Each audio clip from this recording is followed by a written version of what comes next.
Psaume 25, intitulé Prière dans le péril. Prière dans le péril. Vers toi, Seigneur, j'élève mon âme. Vers toi, mon Dieu, je m'appuie sur toi. Épargne-moi la honte. Ne laisse pas triompher mon ennemi, pour qui espère en toi, pas de honte, mais honte et déception pour qui trahit. Seigneur, enseigne-moi tes voies. Fais-moi connaître ta route. Dirige-moi par ta vérité. Enseigne-moi, car tu es le Dieu qui me sauve. C'est toi que j'espère, c'est toi que j'espère tout le jour. En raison de ta bonté, Seigneur, rappelle-toi, Seigneur, ta tendresse, ton amour qui est de toujours. Oublie les révoltes, les péchés de ma jeunesse. Dans ton amour, ne m'oublie pas. Il est droit, il est bon, le Seigneur, lui qui montre aux pécheurs le chemin. Sa justice dirige les humbles. Il enseigne aux humbles son chemin. Les voies du Seigneur sont amour et vérité pour qui veille à son alliance et à ses lois. À cause de ton nom, Seigneur, pardonne ma faute, elle est grande. Est-il un homme qui craigne le Seigneur? Dieu lui montre le chemin qu'il doit prendre. Son âme habitera le bonheur et ses descendants posséderont la terre. Le secret du Seigneur est pour ceux qui le craignent. À cela, il fait connaître son alliance. J'ai les yeux tournés vers le Seigneur, il tirera mes pieds du filet. Regarde et prends pitié de moi qui suis seul et misérable. L'angoisse grandit dans mon cœur, tire-moi de ma détresse, vois ma misère et ma peine, enlève tous mes péchés. Vois mes ennemis si nombreux, la haine violente qui me porte, garde mon âme, délivre-moi, je m'abrite en toi, épargne-moi la honte. La tu es perfection, veille sur moi. Sur moi qui t'espère, libère Israël, ô mon Dieu, de toutes ses angoisses. Amen. Le psaume 25 mérite une attention spéciale. Outre qu'il appartient aux gens littéraires des supplications individuelles, il est riche en spiritualité biblique et compte au nombre des acoustiches alphabétiques que tous les commentateurs attribuent aux sages d'après l'exil à Babylone. On connaît déjà la caractéristique des psaumes alphabétiques. Le verset, ou leur groupement de versets commence par l'une les lettres de l'alphabet hébreu. Il va sans dire que cet artifice littéraire nuit généralement à la rigueur de la pensée. Sur ce point, le psaume 25 constitue une exception à la règle. Le développement de la pensée progresse passablement bien au fur et à mesure que se succèdent les strophes.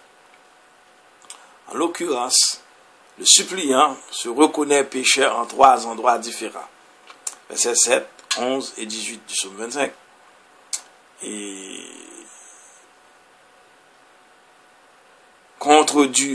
Par contre, du début à la fin apparaît sa bonne volonté.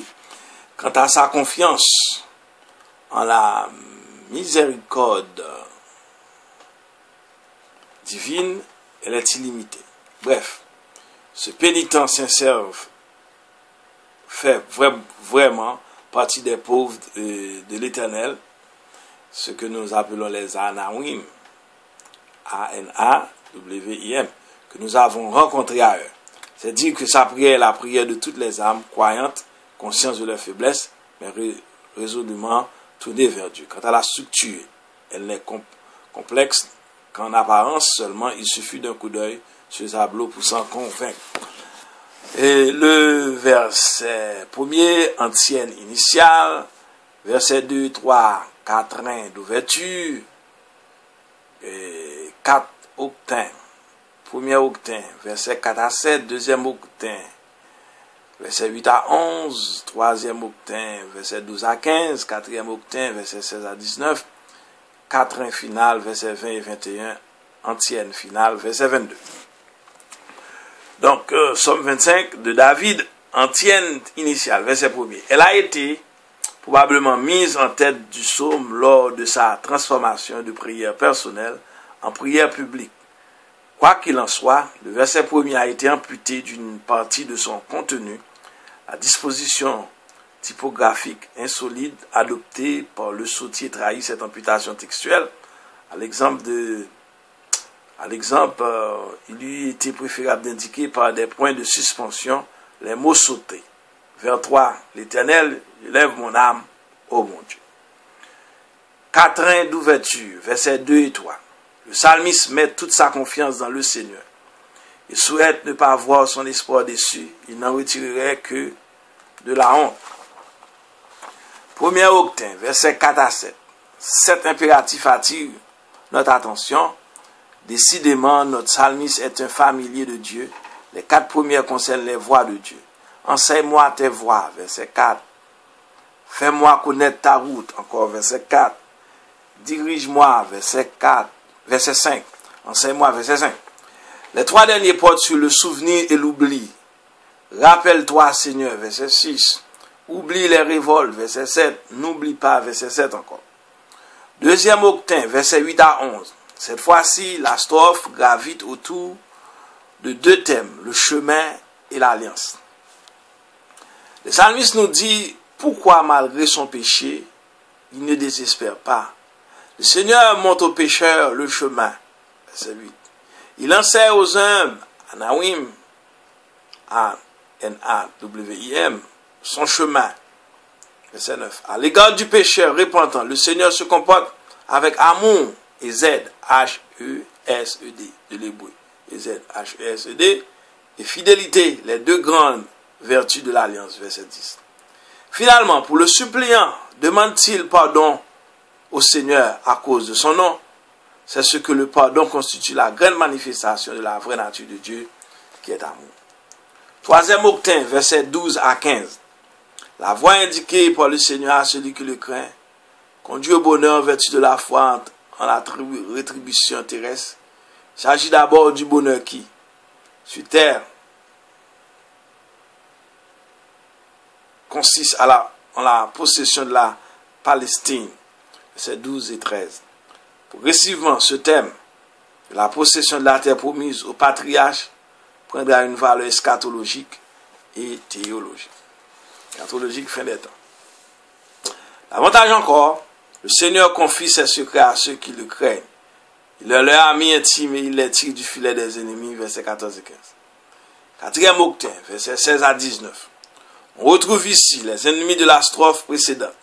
Ils sont répartis en 2 camps, ceux de l'extérieur, si nombreux, remplis de haine violente. Verset 19, ceux de l'intérieur, plus dangereux, le péché et le remords. À partir de cette constatation, le psalmiste redouble de ferveur. Aux 7 impératifs du premier octet correspondent maintenant 7 nouveaux impératifs. Regarde, verset 16. Prends pitié de moi, verset 16. Desserre l'angoisse de mon cœur, verset 17. Tire-moi de ma détresse, verset 17. Vois ma misère et ma peine, verset 18. Enlève tous mes péchés, verset 18. Vois mes ennemis si nombreux, verset 19. En outre, on remarque une foule d'expressions qui décrivent l'état d'âme du pécheur tourmenté par le remords. Seul et misérable, verset 16. L'angoisse, verset 17. Ma détresse, verset 17. Ma misère et ma peine, verset 18. Mes péchés, verset 18. En bref, ce psaume témoigne d'un sens aigu du péché, comme le psaume 51. Quand il dit, oh Dieu, pitié de moi. Quatrième finale, versets 20 et 21. Les trois impératifs de la finale portent jusqu'au trône de Dieu la supplication tout entière. Garde mon âme, verset 20.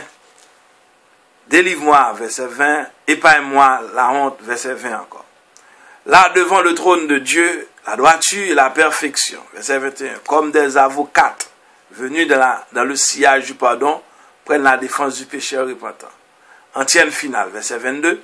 Cette antienne finale fut ajoutée postérieurement lorsque le psaume fut promu au rang de première collective. Amen. Gloire à Dieu. Donc, c'était le psaume 25 qui était intitulé, c'était un pour titre,